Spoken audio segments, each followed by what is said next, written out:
Hi guys, मेरा नाम है साहिल खन्ना और आज की वीडियो शुरू करते हैं। सबसे पहली न्यूज़ है स्पेसएक्स की।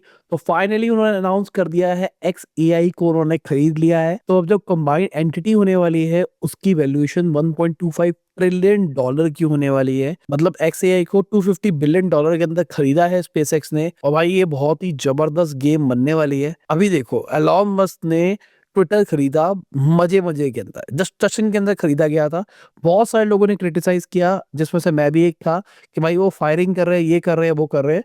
पर कहीं ना कुछ वो बना रहे थे। जब उनको समझ में आया कि भाई ये वाला बिजनेस प्रॉफिटेबल नहीं बनता हुआ दिखाई देगा, उन्होंने एक कंपनी बनाई जो कि एआई के अराउंड थी, xAi करके। और ट्विटर का सारा डेटा उसको देना शुरू कर दिया, जिससे xAi बेहतर होता चला गया। एलॉन मस्क के पास फंड्स थे, जिसके नेटवर्क की वजह से उन्होंने डेटा सेंटर्स बनाने शुरू कर दिए। फिर खबर निकल के आती है कि जो ट्विटर था, जिसका नाम एक्स हो चुका है, उसको xAi खरीद रहा है। अब xAi बहुत ही ज्यादा पावरफुल होता हुआ दिखाई दिया।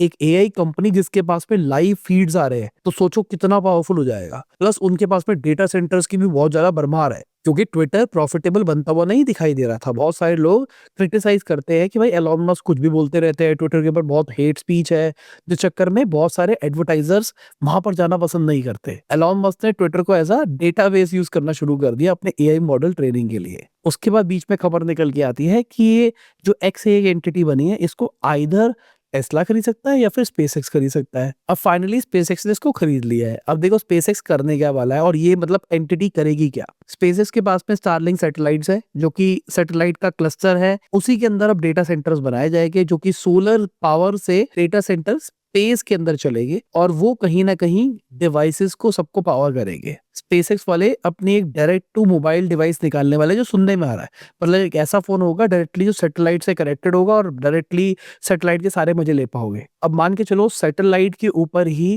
कंप्यूटेशन हो रही है, और वो कंप्यूटेशन बीम होके आपके फोन के ऊपर आ रही है। सिक्योरिटी सेफ्टी सोचो ना किस लेवल की होगी। तो भाई बहुत ही जबरदस्त चीज है ये। इसको केस स्टडी बनानी चाहिए, मतलब बड़े बड़े बी स्कूल्स को पढ़ाना चाहिए। क्या जबरदस्त गेम करी है। और अभी कुछ ही टाइम में, अगर आप न्यूज चैनल को फॉलो कर रहे हो, तो कुछ ही टाइम में पूरा पूरा काम हुआ है। दूसरी साइड पे टेस्ला, जिसकी गाड़ियों को मैं पर्सनली पसंद नहीं करता, मैं बहुत पहले से, मतलब 2017-18 से क्रिटिसाइज करता हुआ आ रहा हूँ कि भाई इनकी वैल्यूएशन मुझे समझ में नहीं आती, वैल्यूएशन समझ में नहीं आती। बहुत सारे लोग बोलते थे कि भाई टेस्ला गाड़ियों में ये कर रहा है, वो कर रहा है। जैसे ही चाइनीज मार्केट ओपन होती दिखाई, तो टेस्ला की गाड़ियों का डाउनफॉल दिखाई दिया। अब उन्होंने अपने 2 मॉडल्स बंद कर दिए गाड़ियों के। अब वो रोबोटिक्स की तरफ पिवट कर रहे हैं। अब समझो, ये जो मैं डायरेक्ट टू डिवाइस कह रहा हूँ, किसने कहा ये डायरेक्ट टू डिवाइस मतलब फोन होगा? क्या ये डायरेक्ट टू रोबोट भी हो सकता है क्या? तो डायरेक्टली रोबोट के अंदर ही बीम हो रहा है सारा का सारा डेटा, और इंटरनेट की जरूरत ही नहीं है। दुनिया में कुछ भी होता रहे, रोबोट आपका चलता रहेगा। उसको हायर कंप्यूटेशन पावर चाहिए, तो xAi का जो ग्रॉक है वो उसको पावर करके दिखाएगा। तो भाई क्या जबरदस्त इंटीग्रेशन होता हुआ दिखाई दे रहा है। बहुत मजा आ रहा है सोच के ही। बाकी भाई वीडियो में पहले आपको याद देना चाहूंगा, आपने लाइक का बटन नहीं दबाया, लाइक का बटन दबा दो, चैनल को सब्सक्राइब।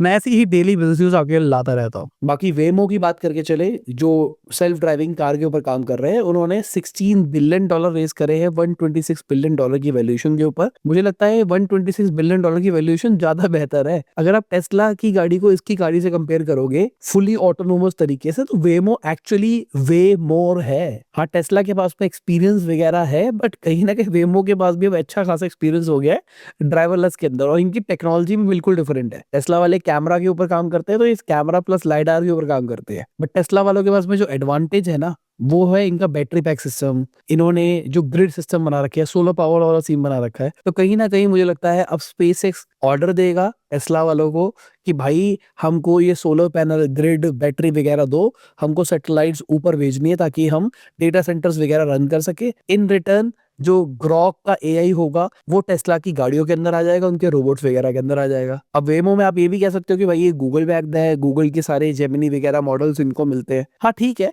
बट वेमो का वैल्यू प्रोपोजिशन क्लियर है ना, वो टैक्सी बनना चाहते हैं, वो एक कंज्यूमर कार नहीं बनना चाहते। अब चलो इंडिया की तरफ आते हैं। अगर हम अनुपम मित्तल जी की बात करके चले, तो भाई उनको जेल हो सकती है। सुप्रीम कोर्ट ने प्रोटेक्शन दे दिया उनको अरेस्ट से। और रीजन क्या है? अगर इनकी कंपनी Charlie.com की बात करके चले, तो वहां पर एक हैदराबाद की वुमेन थी, उनको 11 लाख का लॉस हुआ एक फेक प्रोफाइल के चक्कर में। देखो इसके अंदर अनुपम जी डायरेक्टली लिंक नहीं होने चाहिए, फिर भी जो केस किया गया है वो 2 एग्जीक्यूटिव और अनुपम मित्तल जी के ऊपर किया गया है। और कहा ये गया है कि भाई हमने इनको पैसे ट्रांसफर कर दिए, मतलब उस बंदे को ट्रांसफर कर दिए जो कि हमको शादी.com पे मिला था। अब शादी.com वालों का ये कहना है कि भाई हमने तो पहले ही मना किया है कि आप ऑफ प्लेटफॉर्म पैसे ट्रांसफर मत करो, ये मत करो, वो मत करो। बट कहीं ना कहीं ना ये देखो, ये एक प्लेटफॉर्म पॉइंट ऑफ व्यू से प्रॉब्लम है। प्लेटफॉर्म को थोड़ी सिक्योरिटी बढ़ानी पड़ेगी, क्योंकि देखो ये पहला इंसिडेंट नहीं है, इससे पहले भी बहुत इंसिडेंट सुने हैं हमने। और खाली ये शादी.com नहीं, सारे मैरिज पोर्टल के अंदर फ्रॉड चल रहे हैं, जहां पर बहुत सारे फेक लोग रजिस्टर करते हैं, उसके बाद में बहुत सारी उल्टी सी चीजें होती हुई दिखाई देती है। आज के टाइम पे आधार वेरिफिकेशन ऐसी टाइप की चीजें आ गई है, अगर ये चाहे तो शायद मुझे लगता है कि उसकी वजह से शायद कन्वर्जन रेट कम हो सकता है, सब कुछ हो सकता है, बट बहुत बेहतर ऑप्शन है। मुझे याद है मेरे डेटिंग टाइम की बात है, ट्रूली मैडली करके एक कंपनी होती है, मैंने उनके फाउंडर के साथ पॉडकास्ट भी किया है, तो ट्रूली मैडली का अप्रोच मुझे बेटर लगा था। बाकी उसको आप टिंडर वगैरह की कैटेगरी में डाल सकते हो, क्योंकि वो उस टाइप से ही काम करता है, बट कहीं ना कहीं उनका विजन था कि भाई सीरियस लोग आए जो सीरियस रहते हैं, आपको अपना वेरिफिकेशन करना पड़ता था उस जमाने में। आज तो नहीं पता मुझे क्या होता है, बट मुझे लगता है एक अच्छे लेवल का सिक्योरिटी चेक होना चाहिए ये जितने भी मैरिज पोर्टल्स है उनके अंदर, अगर आप ऑथेंटिसिटी चाहते हो तो। अगर खाली कनेक्शन है तो भाई बंदा इंस्टाग्राम पे भी ढूंढ लेगा ना, फेसबुक पे भी ढूंढ लेगा, वहां पे भी बात कर लेगा। इसके अलावा एक और बड़ा बवाल बताता हूँ भाई, भारत कोल की बात करके चले तो Q3 के अंदर 22.7 करोड़ का लॉस रिपोर्ट किया उन्होंने। ये भारत कोल अभी वही है जिनका आईपीओ निकला था, गवर्नमेंट कंपनी है, जो कि 96% प्रीमियम पे जाता हुआ दिखाई दिया था। आईपीओ निकलने से पहले ये कंपनी प्रॉफिटेबल थी, 424 करोड़ का प्रॉफिट रिपोर्ट किया पिछले साल अगर सेम क्वार्टर की बात करके चले, और अभी 22.7 करोड़ का लॉस हो गया। अगर इनके रेवेन्यू की भी बात करके चले तो रेवेन्यू भी बहुत ड्रास्टिकली घटते हुए दिखाई दिए है, जो पहले 3688 करोड़ होते थे, अब वो 2782 करोड़ पे आ गए। इनके मार्जिन जो पहले 15.35% थे, अब वो 1.21% पे आ गए। ये तो वही वाली बात नहीं होगी जो स्टार्टअप कर रही है। गवर्नमेंट कंपनी ने भी ऐसा ही कर दिया कि आईपीओ निकालने से पहले अचानक ही बैलेंस शीट कुछ और दिखाई दे रही हो, आईपीओ निकलने के बाद में उल्लू बनाया, बड़ा मजा आया। बाकी उल्लू बनाने से बात करके चले तो डोनाल्ड ट्रम्प की बात करते हैं, तो उन्होंने इंडिया और यूएस की ट्रेड डील की अनाउंसमेंट कर दी है। पहले बहुत सारे लोगों को बिलीव नहीं हुआ था कि भाई ये सच है नहीं है, एआई का जमाना है भाई, कहीं मुकर तो नहीं जाएगी थोड़ी देर के बाद में, बट कहीं ना कहीं अब ये फाइनल होता हुआ दिखाई दे रहा है। जो 25% का रेसिप्रोकल टैरिफ था वो घट के 18% पे आ जाएगा। ऊपर की जो सारी चीजें लग रही है वो भी नहीं लगेगी। अब इसके अंदर डिस्कशन क्या हुई है, जितना सुनने में आ रहा है अभी तक, कि इंडिया $500 बिलियन का यूएस का माल खरीदेगा, जो टेक, एग्रीकल्चर, कोल वगैरह होने वाला है। इसके अलावा रशियन ऑयल नहीं लिया जाएगा, वेनेजुला ऑयल वाले के ऊपर थोड़ा कंसंट्रेट किया जाएगा। इन रिटर्न जो मेक इन इंडिया प्रोडक्ट है उसके ऊपर 18% ड्यूटी लगेगी, मतलब सस्ता पड़ेगा अगर देखा जाए तो, कि अगर हम यूएस के अंदर माल भेजते हैं तो। अब एक बार मैं दोनों के पोस्ट बता रहा हूँ, मोदी जी के और डोनाल्ड ट्रम्प के। डोनाल्ड ट्रम्प ने ट्रुथ सोशल के ऊपर डाला है, मोदी जी ने एक्स के ऊपर डाला है। यहाँ पर मैंने जो हाईलाइट कर रखा है ना, ये वर्ड्स है जो कि समझने वाले हैं। This will help and the war in Ukraine. तो कहीं ना कहीं उन्होंने बोल दिया है कि ये जो ऑयल है, अगर इंडिया ऑयल नहीं लेगी तो भाई इसकी वजह से वॉर रुक जाएगी। इंडिया रशिया से ऑयल ले रहा है, इसी चक्कर में वॉर चल रही है। या फिर आप ये कह सकते हो कि इंडिया कहीं ना कहीं सपोर्ट कर रहा है जो रशिया की वॉर हो रही है यूक्रेन के साथ में वो। और इन रिटर्न अगर मोदी जी की भी बात करके चलोगे, उन्होंने भी बोला है कि president Trump leadership is vital for global piece, stability and prosperity. India fully support his effort for piece. तो दिस मीन्स कि ये जो वॉर रिलेटेड बात कर रहे हैं कि रशिया को सपोर्ट नहीं करना, ये वहां पे एग्री होती हुई दिखाई दे रही है, क्योंकि डायरेक्टली मोदी जी ने नहीं बोला है कि भाई हम रशियन ऑयल नहीं लेंगे, बट इस बात से कहीं ना कहीं दोनों बातों को अगर जोड़ते हो तो ऐसा ही लग रहा है। दूसरा, इन्होंने कुछ बात बोली है जो मुझे समझ से नहीं आई। इन्होंने बोला है इंडिया वाले जो टैरिफ है और नॉन टैरिफ बैरियर्स है यूएस के ऊपर, उसको जीरो कर देंगे। ये समझ में नहीं आई थोड़ी सी बात ना, मतलब वो हम पे 18% टैरिफ लगाएंगे, हम जीरो कर देंगे। इसके बारे में मोदी जी ने कई बात नहीं करी है। मोदी जी ने एक बहुत बड़ी बात बोली है, अगर देखोगे सबसे पहले माय डियर फ्रेंड बोला गया है। दूसरा, on behalf of 1.4 billion people of India, मतलब पूरी इंडिया को एड्रेस किया जा रहा है यहाँ पे। तो ये पिछले कुछ टाइम से मैं देख रहा हूँ जो कॉपी राइटिंग करी जाती है ना, उसमें देश के बारे में ज्यादा बात करी जाती है। मोदी अगर मुझे बोल रहे भाई देश का तुमने भला कर दिया, देश तुम्हारी बात से एग्री करता है, और डोनाल्ड ट्रम्प भी ऐसे कुछ बोलते हैं कि हमारा देश बर्बाद हो रहा है, हमारे देश को हमको उठाना है, हमारे देश को ऐसा कुछ करना है। बाकी अगर यूएस टेक्सटाइल इंपोर्ट्स की बात करके चले तो इंडिया से नवंबर के महीने के अंदर 31% घटते हुए दिखाई दिए, और ये ईयर ऑन ईयर की बात करके चल रहा है। और इसका बहुत बड़ा रीजन है टैरिफ लगाया गया। जहां पे वियतनाम की बात करके चले तो 12.2% बढ़ता हुआ दिखाई दिया है, नवंबर के महीने की बात कर रहा हूँ। बांग्लादेश में 14.5% बढ़ता हुआ दिखाई दिया है। बट अभी ये जो टैरिफ चेंज हुआ है ना, इसकी वजह से बेटर वैल्यू प्रोपोजिशन दिखाई दे रही है इंडिया के लिए। देखो वियतनाम और बांग्लादेश 20% ईच के ऊपर बैठे हैं, इसलिए ये दोनों ऊपर बढ़ते हुए दिखाई देते हैं, क्योंकि इंडिया का 25% था, अब इंडिया का 18% हो गया। तो इंडिया एक तरह से प्रीवियस रेट से 7% बेटर ऑफर कर सकती है। ऊपर से हमारी करेंसी भी पिछले कुछ टाइम से टूटी है, तो कहीं ना कहीं यूएस वालों के लिए हम एक बेटर वैल्यू प्रोपोजिशन निकल के आ सकते हैं। इसके अलावा सुनने में आ रहा है कि जो टैरिफ है ऑटो सेक्टर के ऊपर, उसको भी कम करने की बात करी गई है। भाई बहुत ज्यादा लगता है, तो बहुत हाई चांसेस है कि ये देखने को मिलेगा, क्योंकि यूरोपियन डील के अंदर ऐसा कुछ हुआ है। यूरोपियन कार्स इंडिया के अंदर सस्ती होती हुई दिखाई देगी, तो अब यूएस कार्स भी मोस्ट प्रोबेबली, मैं मान के चल रहा हूँ, सस्ती होती हुई दिखाई देगी। तो टेस्ला वेस्ला को फायदा हो सकता है। पर मुझे अभी भी लगता है कि BYD वगैरह जैसी कंपनीज को अगर ढंग से आना दिया जाए, तो हमको टेस्ला की कमी कभी जिंदगी में होने ही नहीं वाली है। इसके अलावा एक और चीज मानी जा रही है, क्योंकि देखो अभी पूरा क्लियर तो हुआ नहीं है क्या क्या हो रहा है, बट ऐसा माना जा रहा है जो एग्रीकल्चर डेयरी है उसको इस गेम से एक्सक्लूड किया गया है। बेसिकली डोनाल्ड ट्रम्प चाहते थे एग्रीकल्चर और डेयरी के ऊपर ज्यादा से ज्यादा चीजें कंट्रोल हो सके। बट कहीं ना कहीं अगर मैं इनके पोस्ट की तरफ जाता हूं, तो यहाँ पे क्लियर लिखा हुआ है कि इंडिया $500 बिलियन की यूएस एनर्जी, टेक्नोलॉजी और एग्रीकल्चर लेगा। एग्रीकल्चर मतलब क्या? एग्रीकल्चर ऑल्दो मोदी जी के पोस्ट में ये चीज कहीं नहीं दिखाई दे रही, तो पता नहीं भाई कि एग्रीकल्चर कंप्लीटली इस गेम से बाहर है या फिर नहीं है, या फिर कोई कैप्ड है। इसके अलावा इंडिया प्लान कर रहा है जो एफडीआई लिमिट है पीएसयू बैंक्स की, उसको 49% पे ले जाए, जो अभी 20% की है। अगर प्राइवेट बैंक्स की बात करके चले तो वहां पर तो भाई 74% एफडीआई अलाउड है। अभी रिसेंटली जो हमारा बजट अनाउंसमेंट हुई है ना, उसके अंदर जो हमारा डेफिसिट है उसको कम करने की बात करी गई है। हमारे खर्चे वर्चे सब कुछ बढ़ रहा है, फिर भी डेफिसिट कम कैसे होगा? बेच खाओ मूवमेंट से, जो मैंने पहले भी बोला है।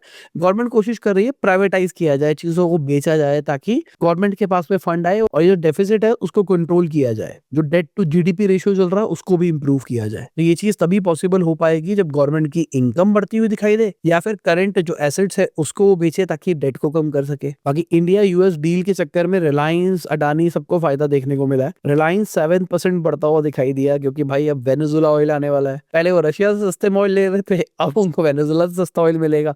और सबसे बड़ी बात ये, वेनेजुला वाला जो ऑयल है, जो इंडिया के अंदर इनकी रिफाइनरी है, वो आराम से प्रोसेस कर सकती है। बाकी सबके लिए उतना आसान नहीं है, तो कहीं ना कहीं रिलायंस के लिए एक एडेड एडवांटेज देखने को मिलने वाली है। इसके अलावा अडानी ग्रुप भाई 12% बढ़ता हुआ दिखाई दिया, क्योंकि कहीं ना कहीं जो एलिगेशन चल रहे थे यूएस के अंदर, ये कर दिया उन्होंने, ये कर दिया, तो क्या पता वो सॉल्व होते हुए दिखाई दे अचानक जादू से। बट मेन चीज तो ये है ना, जेफरीज के हिसाब से जो अडानी ग्रुप है वो सोलर, केमिकल, ऑटो, टेक्सटाइल, इन सब के अंदर बैठा है, तो इन सब के अंदर बेनिफिट देखने को मिलेगा। तो अडानी को ओवरऑल फायदा ही देखने को मिलने वाला है। बाकी अडानी ग्रुप ने पार्टनर कर लिया है लियोनार्डो के साथ में हेलीकॉप्टर्स इंडिया के अंदर बनाने के लिए। तो इंडिया के अंदर एक इंटीग्रेटेड हेलीकॉप्टर मैन्युफैक्चरिंग इकोसिस्टम बनाने की बात करी जा रही है, जो कि आर्म फोर्सेस की नीड को फुलफिल करने के लिए किया जाएगा। एक डिकेड के अंदर 1000 हेलीकॉप्टर्स तक इनको पहुंचने का मन है। मेरे हिसाब से बहुत बढ़िया चीज है ये। मतलब मैं ये हमेशा से चाहता हूँ कि प्राइवेट कंपनीज आए, ये प्लेन्स बनाए, स्पेस के अंदर जाए। कहीं ना कहीं यूएस जो आगे है ना, उनसे compete करने के लिए देखो गवर्नमेंट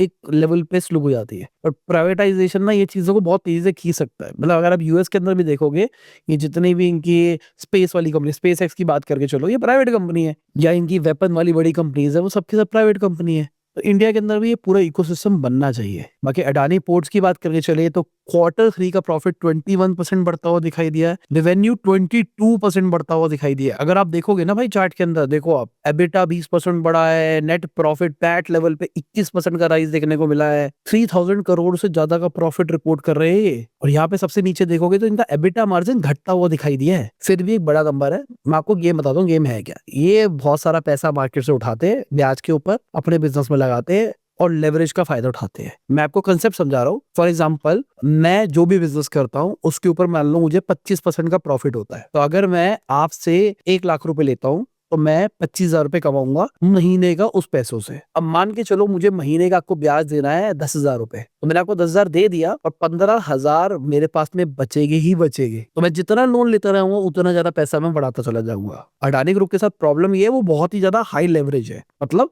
मैंने मार्केट से बहुत ज्यादा पैसा उठा रखा है, हाँ मैं उससे पैसा कमा रहा हूँ, बट कभी कुछ बवाल हुआ कि मैं पैसे नहीं कमा पाया, मेरा काम फंस गया, तो मुझे बहुत सारा पैसा देना पड़ेगा, जो मैं शायद नहीं दे पाऊंगा, मेरे पास पैसा नहीं होगा उतना। बट कहीं ना कहीं जिस लेवल पे प्रॉफिटेबिलिटी अचीव कर पा रहे हैं और कहीं ना कहीं जिस तरीके से एक्सपैंड कर रहे हैं, मुझे नहीं लगता कि ये रुकते हुए दिखाई देंगे। अब जो एबिटा मार्जिन कम होता हुआ दिखाई दिया, क्यों? क्योंकि पैसा ज्यादा रेस किया और उधार चुकाना है, जिसके चक्कर में आपका मार्जिन कम हो गया और वही होता हुआ दिखाई दिया है। इसके अलावा रिलायंस की बात करके चले तो उन्होंने सिख्या एंटरटेनमेंट के 50% शेयर्स खरीद लिया है भाई 150 करोड़ के अंदर। ये जो भाई कंपनी है ना, ये जियो स्टूडियो के साथ में काम करने वाली है और भाई बहुत ही खतरनाक गेम होने वाला है। अगर आप समझोगे ना, अभी सबको गेम समझ में आ गई है। अगर हमको कंटेंट के अंदर पैसा कमाना है, कंटेंट बनाने के लिए बनाना है भाई, पिक्चर हम इसलिए बनाते हैं ताकि सिनेमा को सपोर्ट करना, तो बात अलग है। पर एक्चुअली अगर आप पैसा कमाना चाहते हो तो आज वो 5 करोड़ रुपए वाली, 4 करोड़ वाली पिक्चरें बहुत ही सक्सेसफुल बिजनेस मॉडल बन गई है। 4-5 करोड़ की आपने पिक्चर बना के रिलीज करी, आपने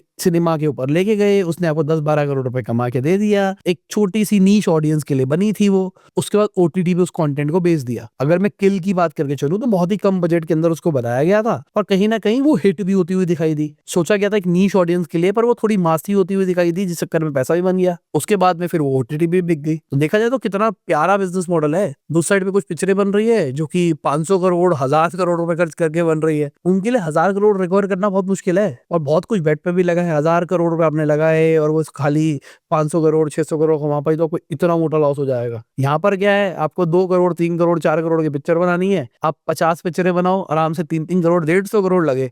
50 में से अगर 10 पिक्चरें भी बढ़िया निकल गई तो भाई आपका बिजनेस प्रॉफिटेबल ही है। अभी जो धर्मा के अंदर स्टेक्स बेचे गए थे, उसका वन ऑफ द रीजन यही था कि वो इस टाइप का कंटेंट बनाना चाहते थे। अब ये जो सिख्या एंटरटेनमेंट है, इसी टाइप का कंटेंट बनाती है। अगर इनकी वेबसाइट पे जाओगे तो देखो, इन्होंने बहुत सारी लो बजट मूवीज बनाई है जो कि बहुत ही पॉपुलर रही है, जो कि एक नीश में रही है और क्रिटिकली एक्लेम्ड रही है, ऑस्कर भी जीती है भाई। तो ऑस्कर विनिंग प्रोडक्शन हाउस को इन्होंने 150 करोड़ में 50% ले लिया। तो कहीं ना कहीं जो लर्निंग है वो जियो स्टूडियो में लगती हुई दिखाई देगी। इनके पास में अपना ओटीटी भी है, अभी जियो स्टूडियो खींचता भी अपने आप को बहुत बढ़िया दिखाई दे रहा है, बैलेंस शीट भी बेहतर होती हुई दिखाई दे रही है। बाकी अगर जियो हॉटस्टार की बात करके चले तो अभी जो T20 वर्ल्ड कप हो रहा है, इसके अंदर एड रेट कहा जा रहा है 15 से 20% नीचे जा सकते हैं। पहले बांग्लादेश ने बाइकआउट किया था, उससे कोई फर्क नहीं पड़ता, बट पाकिस्तान ने इंडिया के साथ में जो बाइकआउट किया है ना, इसके हिसाब से ऐसा लग रहा है कि और भी मैचेस में फर्क पड़ सकता है, ये हो सकता है वो हो सकता है। मैंने कहीं पे पढ़ा, अगर पाकिस्तान वॉकआउट करता है तो भाई उनको जियो हॉटस्टार को पैसे देने पड़ेंगे, जो उनको नुकसान हुआ है। इतनी तो इकोनॉमी नहीं है उनकी, कहां से पैसे देंगे इतने? तो मुझे लग रहा है उनको खेलना पड़ेगा भाई,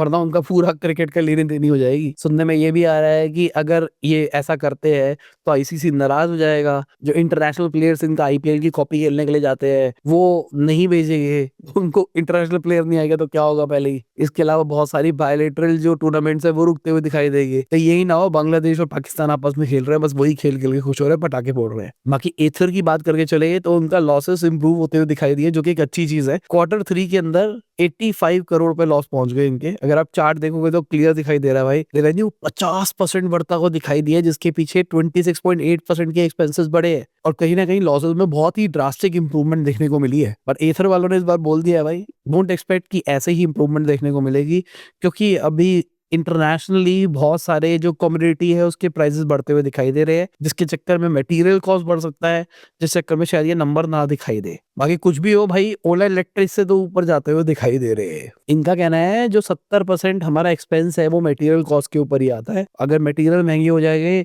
और हम उसी लेवल पे उसी रेट के ऊपर स्कूटी बेचनी पड़ेगी तो हमारे मार्जिन सेट हो गए, या फिर अगर हम रेट बढ़ा देते हैं तो अगेन हमारी सेल्स शायद उस लेवल की ना आती हुई दिखाई दे। इसके अलावा अगर मोकोबारा की बात करके चले तो उन्होंने 2x रेवेन्यू रिपोर्ट किया है, 230 करोड़ पे पहुंच गया भाई उनका रेवेन्यू। 10 करोड़ का लॉस रिपोर्ट किया फाइनेंशियल ईयर 25 में इन्होंने। यहाँ पे अगर आप चार्ट के अंदर देखोगे भाई किस लेवल पे रेवेन्यू बढ़ा है, उसके पीछे एक्सपेंसेस भी बढ़ाए हैं और लॉसेस उस लेवल पे बढ़ते हुए नहीं दिखाई दिए। तो मैं इसको हेल्दियर ही कहूंगा बैलेंस शीट, कि जिस तेजी से इन्होंने अपना रेवेन्यू बढ़ाया है उस तेजी से इनके लॉसेस नहीं बढ़े। एबिटा मार्जिन भी अभी कंट्रोलेबल ही दिखाई दे रहा है, -6.52% का है। ठीक है, बहुत ही बुरा है देखा जाए तो, बट कंट्रोलेबल है। हमने पिछले कुछ टाइम में ये नंबर 100% तक भी देखे हैं। इसके अलावा मोबीक्विक की बात करके चले तो भाई Q3 के अंदर 4 करोड़ का प्रॉफिट रिपोर्ट किया है। भाई एकदम ही ट्रांसफॉर्म होता हुआ बिजनेस दिखाई दिया है। कंपनी का रेवेन्यू बढ़ा है, कंपनी अपने एक्सपेंसेस कम किए है, जिसके चक्कर में कंपनी के प्रॉफिट इंप्रूव होते हुए दिखाई दिया और ये बहुत बढ़िया चीज है। कंपनी ने अपने अनाप शनाप जो खर्चे थे उसको कंट्रोल करके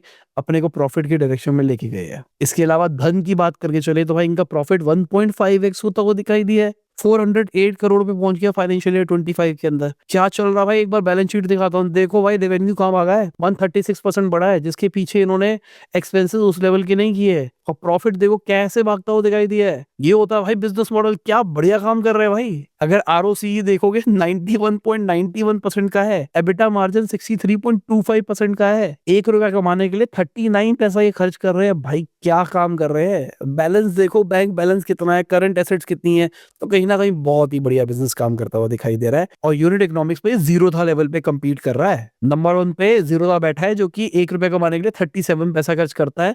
और कहीं ना कहीं जीरोधा को बहुत क्रिटिसाइज किया जाता है उनकी टेक्नोलॉजी वगैरह के लिए, उनके यूआई एक्सपीरियंस के लिए। धन क्रिटिसिज्म में नहीं आता और उनका यूनिट इकोनॉमिक्स बहुत बढ़िया है, 0.39 पे है, ग्रो 0.41 पे क्लोज है, और ग्रो जिस वॉल्यूम पे ऑपरेट कर रहा है तो this is very good. Angel one देखा जाए तो वो भी ठीक है, अगर 0.65 की बात करके चले तो वो भी ठीक है। इंडस्ट्री स्टैंडर्ड के हिसाब से थोड़ा पीछे है, बट ठीक है, क्योंकि अभी ये बहुत तेजी से अपने आप को ग्रो करने की कोशिश कर रहे हैं, तो ठीक है। इस नंबर पे अपस्टॉक्स थोड़ा सा पीछे रह गया। बाकी अगर FIIs की बात करके चले तो $16.7 बिलियन बेचे गए हैं इंडियन मार्केट से पिछले 10 महीने के अंदर, फाइनेंशियल ईयर 26 के अंदर, और दिस इज नॉट गुड। अभी मार्केट हमको अच्छी इसलिए दिखाई देती है क्योंकि डोमेस्टिक म्यूचुअल फंड ने काउंटर कर दिया है, जिस चक्कर में सब कुछ अच्छा सा दिखाई देता है। बाकी इंडिया यूएस की ट्रेड डील के अनाउंसमेंट के बाद में मार्केट 2000 पॉइंट्स बढ़ती हुई दिखाई दी है भाई, ऑलमोस्ट 2.5% निफ्टी बढ़ता हुआ दिखाई दिया। अब देखो ना क्या हो रहा है। अडानी एंटरप्राइजेस 10%, अडानी पोर्ट्स 9%, जियो फाइनेंस 8%। मतलब क्या जबरदस्त देखने को मिला है। और जो नेगेटिव भी गए वो कोई नेगेटिव नहीं है, वो नाम के नेगेटिव है।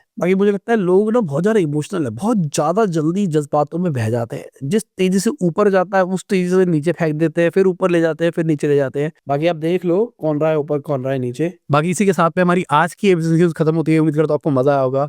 लाइक कर देना, शेयर कर देना, कमेंट बताना वीडियो कैसी लगी। बाय, गुड नाइट, शुभ, खुदा हाफिज, गुड मॉर्निंग, जब भी आप वीडियो देख रहे हैं। जय हिंद, वंदे मातरम, दुआ में याद रखना।